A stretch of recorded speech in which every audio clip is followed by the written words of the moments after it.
Aujourd'hui, ce cours va porter sur la partie relation, l'un des éléments des systèmes automatisés de production, pour pas dire SAP.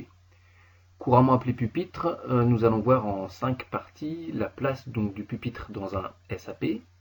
En deuxième partie, les rôles du pupitre. Troisièmement, les différentes technologies, elles sont au nombre de 3, plus ou moins modernes, plus ou moins développées. Quatrième partie, les liens entre l'homme et la partie relation. Et la dernière partie, les liens entre cette partie relation et la partie commande. Couramment nommée pupitre, la partie relation est l'interface entre l'homme et la machine, d'où cet autre acronyme. Voici le schéma constitutif d'un système automatisé de production, ou SAP. On a représenté ici 3 différentes parties.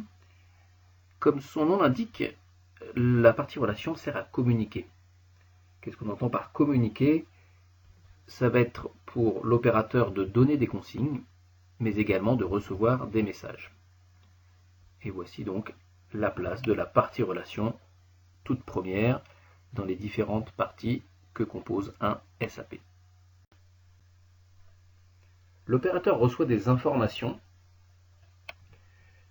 via les voyants sur l'état d'avancement, des informations ou des messages, et en même temps, en manipulant les boutons du pupitre, il donnera des consignes à la partie commande, qui elle transformera ces consignes en ordre de marche à destination de la partie opérative.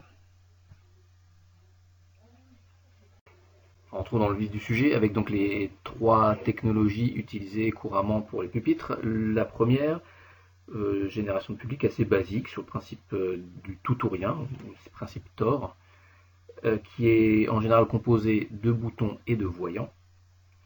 Boutons sur lesquels l'opérateur va agir et voyants qui permettront à cet opérateur d'être informé. Intéressons-nous dans un premier temps aux boutons. Ceux-ci sont composés de 2 éléments.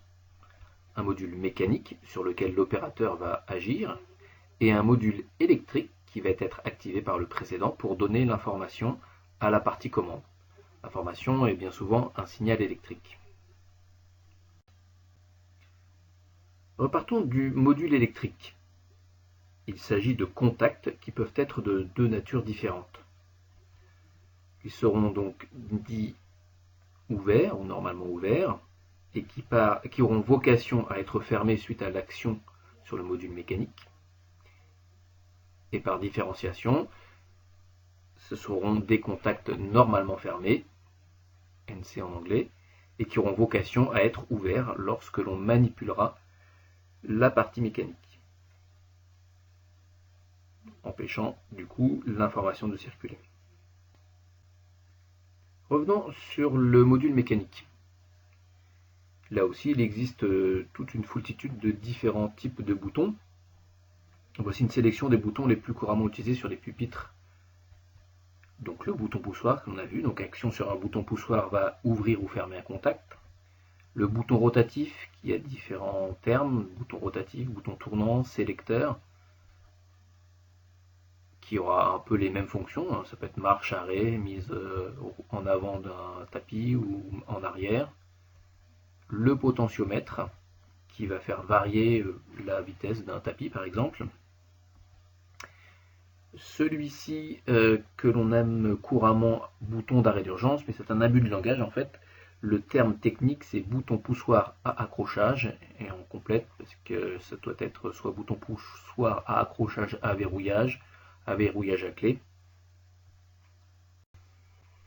Les voyants sont, comme les avertisseurs sonores, ont vocation à alerter l'opérateur sur l'état d'avancement d'un système automatisé de production. Un manque produit, un dysfonctionnement, un bourrage. Il existe un code couleur bien souvent propre à chaque entreprise, cependant on peut bien souvent signaler que le rouge va nous alerter d'un dysfonctionnement, alors que la couleur verte indiquera plutôt un bon fonctionnement. A noter que la colonne de lampes empilées les unes sur les autres sont couramment appelées verrines. Maintenant un petit exercice qui va consister à partir des photos à essayer de trouver la désignation et la fonction de chacun, et si toutefois la photo ne suffit pas, vous pourrez vous servir des symboles.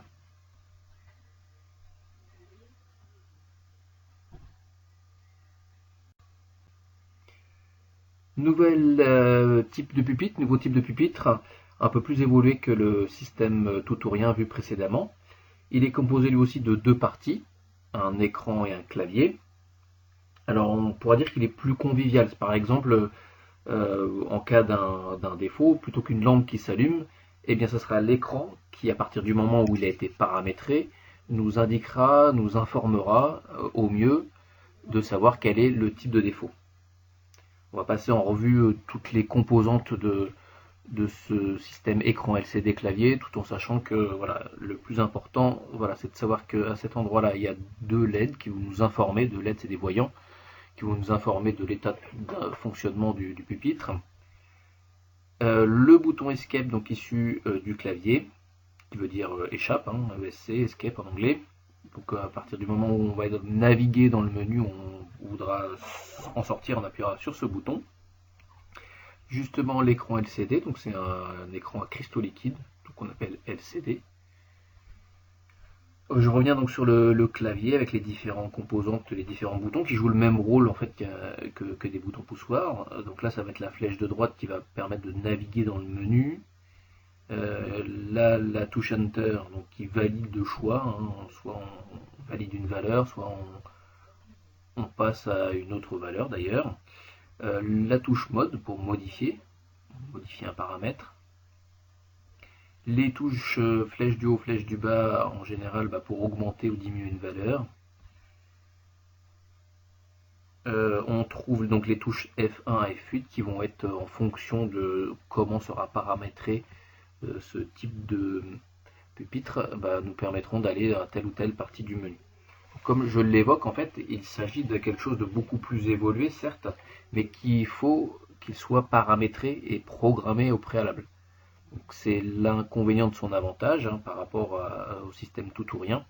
Là, le système doit être programmé et s'il ne l'est pas, l'opérateur sera bien en peine de pouvoir agir dessus. Encore plus moderne que les précédents, ce pupitre a l'image des smartphones dans la téléphonie où l'écran est à la fois voyant et bouton. L'inconvénient, là encore, réside dans le fait qu'il doit être programmé au préalable pour que l'opérateur puisse s'en servir. On notera également sa relative fragilité et sa fiabilité pouvant être mise à mal et du coup, le système tactile ne sera jamais utilisé pour des actions de sécurité. On préférera utiliser le tout premier type de pupitre qu'on a vu précédemment, donc le système bouton voyant, qui est plus fiable dans ce cas-là. Bien souvent dans l'industrie, l'écran tactile va avoir différents termes, le touche-panel, notamment on trouve le touche-panel, le pad, l'écran pad, ou le touche-pad.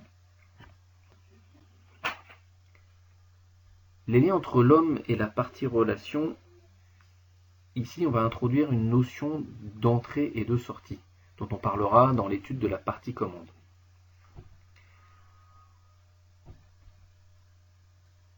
Alors à chaque fois que l'opérateur fera une action mécanique, là, qui est symbolisée par la flèche verte en pointillé, un signal électrique va être généré à la destination de la partie commande.